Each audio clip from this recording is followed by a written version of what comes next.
The night of the full moon, the night when those who are in touch with themselves had very vivid dreams. Calliope wakes up. If she could be in a cold sweat, she would be, but jerks up from her bed, mentally touched by what images she's seen in her head.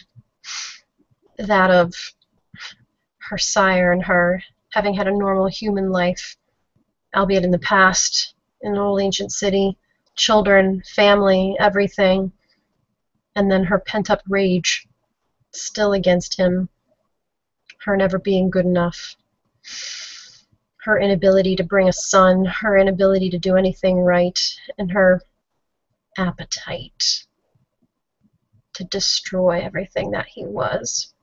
Take those girls and run. Calliope has difficulty containing herself after the vivid images from someone who had hurt her so much in the past. She takes a deep breath, holds it all in, and decides that she needs to go for one of her favorite things to relax. Needs to go for a ride. She throws on one of her skirts. Jewel's still on. Doesn't give two fucks about the helmet this time. And hops on the BMW that Leopold had bought for her, strikingly enough, and jets off across the city from her haven in the waterfront district over towards Nobility Hill, where one John Stanhope lives. She leaves the bike in a parking lot further away from the building, so no one hears the engine. And looking around, not seeing too many people at this time of night, casually strolls up towards the building where John happens to live. She stands outside the fountain for a while, leaning up against one of the trees, just looking up at the building, thinking about everything that could have been with them. She looks up at John, the window where he would be if he was looking back, sees in her head images of what they might have had if they could have been a normal family. They could have been in a different time, a different place, a different society. And then suddenly starts to see the twisted monster that her sire was coming out in John himself. He's been distant, using her almost. The same thing that Leopold used to do. Anything to pleasure himself and get his own kicks. But John used it for power instead, and control. Both men control in a very different way. But nonetheless, her mind comes to this realization that she's still not her own creature, not appreciated for what she is, and not in control of her own life. She's not the head of her household. She's not the one who makes the calls. And she's still trapped, never able to obtain anything normal anymore after this curse. Too many thoughts rush through her head as she crashes through all of those at one time. Those two little raven-haired girls devouring their siblings from the dream this night makes it too much. What if I could have that?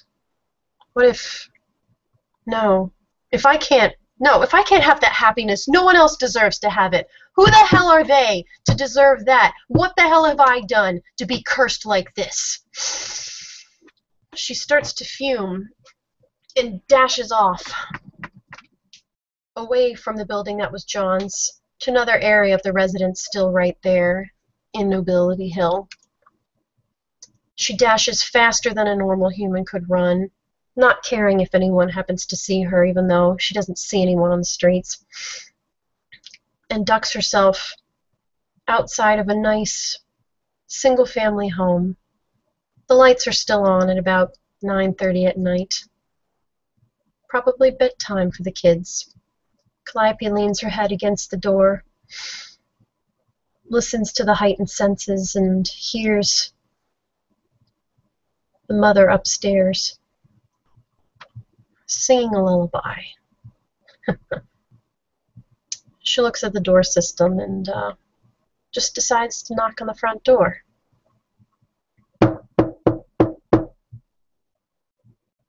The door opens, and the husband comes to the door. Calliope, still in a nice dress, smiles at him, always looking the approachable mistress, and says, "Good evening, sir. I was actually here for your wife. Is she happen to be about, or is she tucking the kids into bed yet tonight?" He looks at her first and says, "How do you happen to know her? What are you doing here? Usually they're not, we don't get calls past 9 o'clock at night." And she smiles and puts one hand on his shoulder and says, "No worries, I just have to drop this off for her," and reaches for a small book that happens to be in her pouch that she had been reading earlier, hoping to God that this woman reads books and might have something in relation to a club. She looks over at him and, being immortal, decides to use a little bit more of her persuasive vampiric powers on this gentleman to entrance him to her will.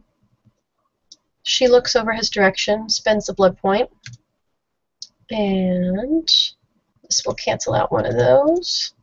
I get, since I'm being approachable, I get 2 for that 10. So that's 1, 2, 3, 4, 5. 5 successes on that for this gentleman, which means he is entranced for a year. Woohoo! This guy likes me. He looks at her and sees that she looks fairly unassuming, and despite being very lovely, seems well-meaning, and lets her in the front steps at the door. Says, "Sure, come on in." Calliope looks at the doorway, and even though she knows the legends about vampires needing to be asked in the door aren't really true, smiles to herself and walks through the door and shuts it and takes her shoes off on the mat next to a small pair of Dora the Explorer flip-flops and another pair of Transformer sneakers, along with some male and female shoes. The gentleman goes upstairs and says, "I'll bring her right back down. Give me 1 minute. She's probably putting the kids to bed." That time, Calliope sits down on the couch and waits for them to come back down. The woman walks down the stairs by herself, her husband finishing the job of tucking the children into bed, and Calliope smiles at her, looks at her, seeing everything that she would have wanted to be but never can be, and just utterly fails her self-control for this. She looks at the woman, almost starts to snarl a little bit as her demeanor turns from one of pleasant, unexpected visit to starting to realize that the situation is going to be fearful. And Calliope lunges in on the woman, going to dip her fangs into this woman's neck. She takes the side of her head, uses her strength to twist, and delves into the delicious liquid, watching it pour all over that precious, perfectly little manicured carpet, that wonderful image of the American dream with 2 children and a house and a happy little job. She drains this woman dry, taking the vitae out of her body until it is no more, and then proceeds to walk upstairs to where the gentleman is, still taking care of the children. He turns around as if to ask Calliope what was going on. And she smiles, the blood this time coming down from her cheeks, as the children reach their head over the crib a little bit to see what's going on. You might want to come out in the hallway. Wouldn't want the children to see this. He looks at her, almost confused, but having been thralled, he tries to, seeing that there's possibly danger, he tries to resist her a little bit. And I'm going to give him like 4 dice on that just to see, and I'll probably make the DC an 8 on this to resist her because he's thralled. Okay, so he can do it. I'll give it to him. He says the protective paternal instinct comes over the children. He backs towards them a little bit more, realizing that even though he thought he trusted her, there may be something going on here. And Calliope just lunges for the man, reaching faster than any human would be able to move, wrapping her body around him, fangs bared, and rips into his neck as the children, slowly realizing that there's a monster in the room, start to scream and cry. The older boy jumps out of his crib and tries to run into the corner of the room. The younger one, who's too small to be able to move like that, she stays put, cowering, afraid. The man falls like a sack of bricks to the floor, and Calliope turns to the precious little children, runs over to the boy, grabs him with one arm, lifts him up onto her shoulder as if it was nothing, takes the precious little girl and pulls her in towards her, picking her up as well, and then grabbing both of them, deathly afraid, on the floor. Wraps her arms around them and tries to be approachable and comforting. They're there, they're there. No worries, precious littles. Shh, shh. Mommy's here now for you. I won't leave you. And she spends one of her blood points she's earned back and looks at the little boy to look him in the eyes, and despite things he's seen, try to bring him in. I'm going to make this a more difficult roll to entrance him. Rather than 6, I'm going to go ahead and do 8 because they've seen some shit. And I'm going to go ahead and say that the successes are going to be less. Like if it was if it was 2 successes, I'm only going to give myself the value for 1. So, all right. So that cancels out. And I said 8. So 1, 2, 3. So I'm going to give myself 2 on the little boy. So that's 1 day of him trusting me. And she's going to do the same thing to the little girl. Spend the other blood point. That cancels out my 10.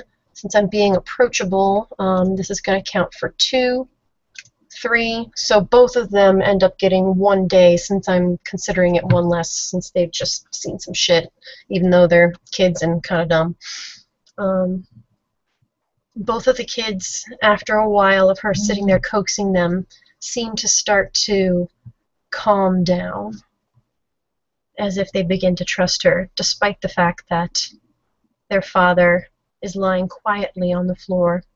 No mess, just quiet, as if he was sleeping. Calliope sets both of them down, goes back over to the father, leans in to drain a little bit more out of his neck, licks those wounds closed, and covers his eyes. Says, "They're there now. What are your names?"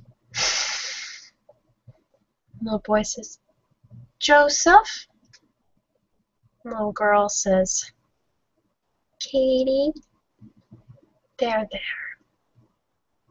And she just holds both of them close to her, almost happy in a sick, twisted moment that she'd be able to have that family that she wanted. Leopold took it away from her Now she's going to take it away from these people and make it her own. And she just sits there with the children upstairs for a little while, rocking back and forth with them, singing them a quiet lullaby, hoping that they'll fall asleep in her arms.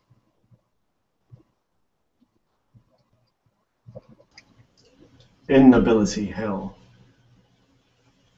John stares at the whiteboard. The names on there circled with numerous notes: Lysander, Cole, Creed, Crowley, Virginia, Ramsey. He stares at it, unable to unlock this mystery. The pieces are all in place.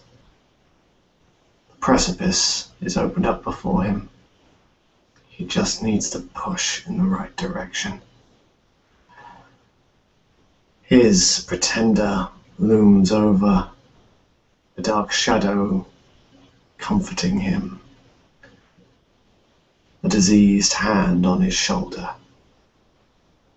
The buzz begins again, and John reaches over to the vitae on the table within a crystalline glass, laced with his medicine, and he downs it until the buzzing closes and quiets in his ear. A cough makes John startle. An animal-like, he bares his fangs. It was James in his troubled sleep.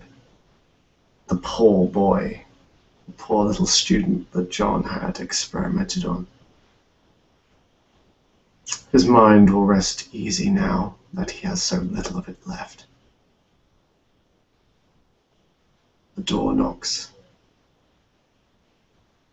Anger and frustration of being disturbed, John rises from his seat and strides over. Geoffrey stands there, afraid to tell his master what he has heard. Speak, or for God, or you may pray to whatever God you still hold, Geoffrey, that don't make you the next campus. Apologies for interrupting, sir, but I think you might want to see this.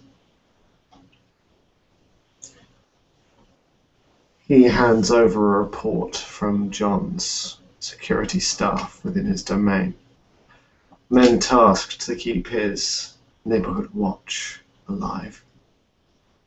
A motorcycle and a break-in. Well, how unfortunate. Grab Jason. We're going for a stroll. Take the gun. And John, grabbing his cane and his sidearm, as well as his other little tricks, marches out of his apartment with his 2 men in tow. It's only around a 10-minute walk, and John strides, needing little of his cane, before he comes across the household in question. It's a little ways down from John's apartment block. These people aren't, well, as privileged as him. But through his memory palace, he recalls their names, their faces. He's drunk wine with them. They've attended his little social meetings. They're part of his connection. He sees the motorcycle parked outside and recognizes it. No, not the motorcycle, the car. Apologies. And he recognizes it. Stay behind, I'll deal with this. He walks through the picketed lawn and with his cane gently pushes the door open, already on the latch. Walking into this repulsively niche little place. with its flower painted wallpaper, its endless supply of knickknacks and useless baubles created by children. He doesn't have to look long before he finds the first body. A woman. Leslie, he recalls. He looks at this pallid corpse. And he doesn't feel anything. Whether it's the drugs or his own state of mind, he cares very little. He turns the corpse over with a gloved hand.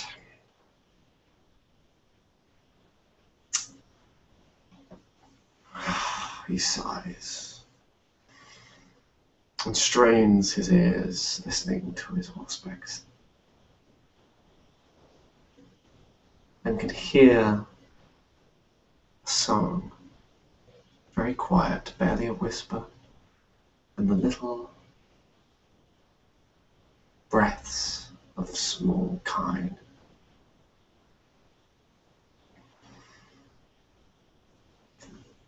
He heads upstairs, a step at a time, turns on the landing and sees the second. Joe. John didn't like the man. Talked far too much of American sports for his taste. And he sees the children's room with little handprints on the door. He takes his cane and opens the door, silhouetted against the electric light. He stares into the room.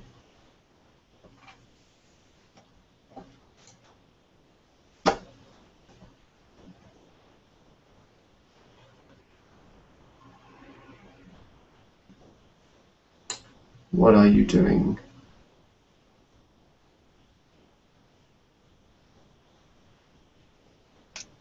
She doesn't respond for a while, just ignoring his question and focusing on the little children, almost looking as if she were happy for the first time in quite some time.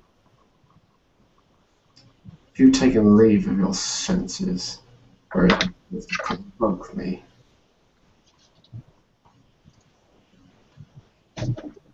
She looks back up at him, her eyes wet, her mouth still a little bit lined with blood. I wouldn't expect you to understand. I understand is your sloppiness. And you have brought trouble in my house. My house! What do you expect?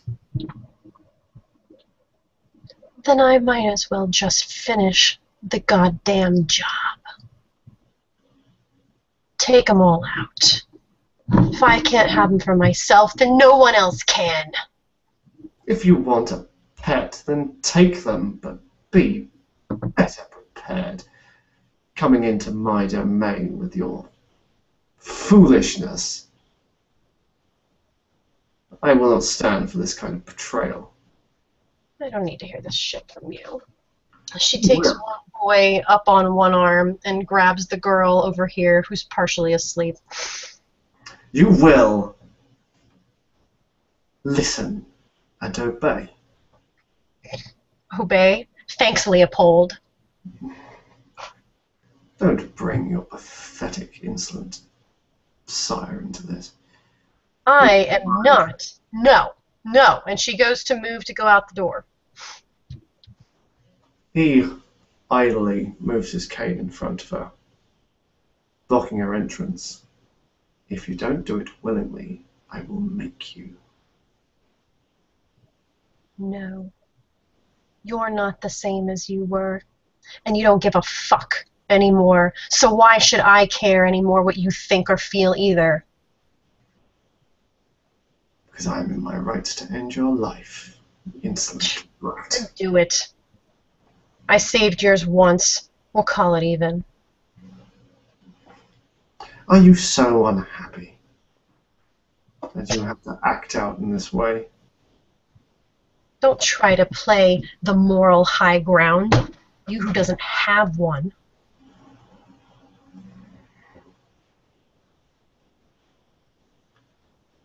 I think that's rich coming from baby snatchers. Fine. She takes the boy and chucks his body against the wall, takes the little girl, looks at her, kisses her on the forehead, snaps her neck, and throws her down on the floor. Well, you've cut out the middleman. I'm going to go ahead and assume that I lose that humanity rather than rolling for it. Drop that to 4. You still need to roll, but you can say you can willingly lose it, because if you botch, then more crap happens. Yeah, what am I rolling? I'm rolling conscience conviction, right? Mm-hmm. Yeah, roll. Boom! Well, I would have done okay, but I'm going to go ahead and just lose it anyway, because 4 is about where you're okay just murdering people, so if you feel like they deserve it, and in her twisted little mind, she feels like this happy family deserves to die because she's been jaded of that herself, and so she's Toreador jealous.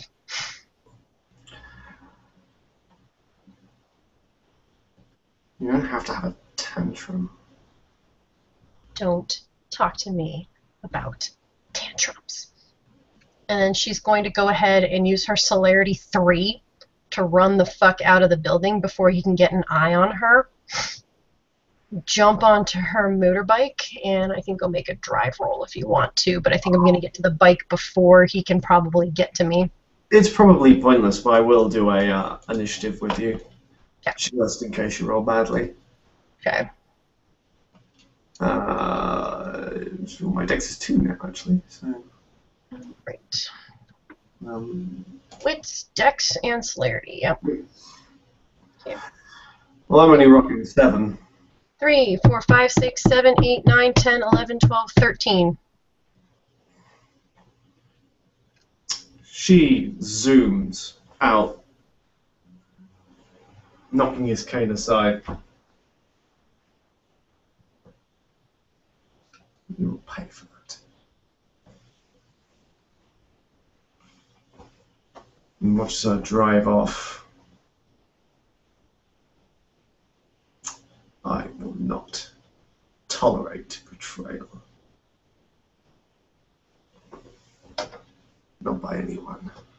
Perhaps I have left. Ah, dear Miss Tavalaris.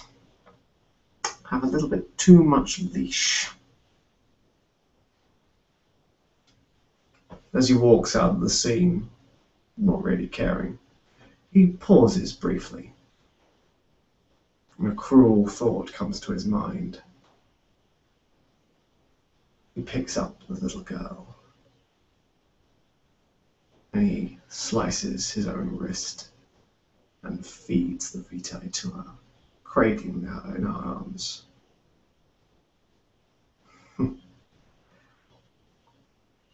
Mess up my domain, will you?